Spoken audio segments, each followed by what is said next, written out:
Le Burundi est de plus en plus impliqué dans la guerre qui se déroule dans l'est de la RDC, avec qui il a signé un accord de coopération militaire depuis septembre 2023, qui a enfin son principal allié régional, ce qui a permis à Gitega d'officialiser une présence militaire jusqu'à en secrète.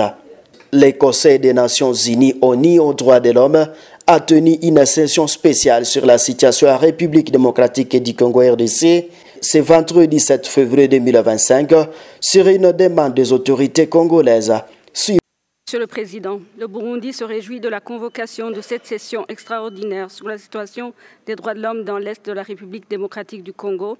et se félicite d'être parmi les 27 pays membres qui en ont pris l'initiative selon les textes régissant ce Conseil. En effet, la ville de Goma est le théâtre d'un désastre humanitaire sans précédent, la perte en vies humaines qui se compte en milliers, dont les femmes et les enfants, un nombre estimé à plus d'1 million de déplacés et réfugiés, conséquence tragique de l'incursion du groupe armé M23 avec l'appui logistique et militaire du Rwanda, au détriment des principes intrinsèques des relations internationales établis par la Charte des Nations Unies. Nous saisissons ce moment pour réaffirmer au nom du gouvernement du Burundi notre solidarité au peuple congolais et exprimer nos condoléances aux familles endeuillées et rendons hommage aux casques bleus et autres membres du personnel des Nations Unies qui ont fait le sacrifice ultime au bénéfice de la paix. Aux délégations de l'Uruguay, Malawi et Afrique du Sud, recevez notre compassion.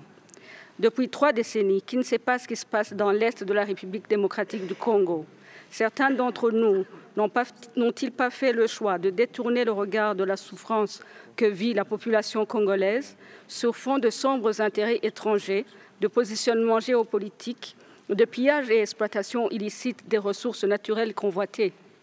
Depuis plus de 10 ans, le Burundi interpelle ce Conseil sur la réalité du soutien du Rwanda aux groupes terroristes armés qui sévissent et tuent nos populations.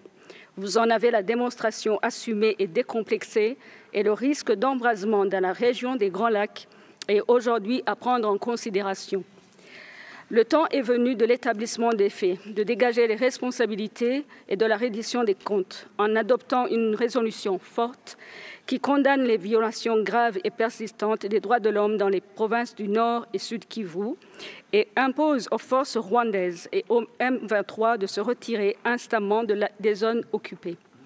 L'intégrité territoriale et la souveraineté nationale de la République démocratique du Congo doivent être restaurées et respectées. Le Burundi croit fermement en la coexistence pacifique entre les nations et à cet égard soutient les efforts consentis par l'Union africaine ainsi que les autres mécanismes régionaux et sous-régionaux dans le cadre des processus de Luanda et de Nairobi pour instaurer une paix durable en République démocratique du Congo. Je vous remercie. Depuis, la force de défense nationale du Burundi est montée à puissance et déployée dans les pays voisins autour de 10 000 soldats burundais pour faire face notamment au groupe armé M23 appuyé par le Rwanda.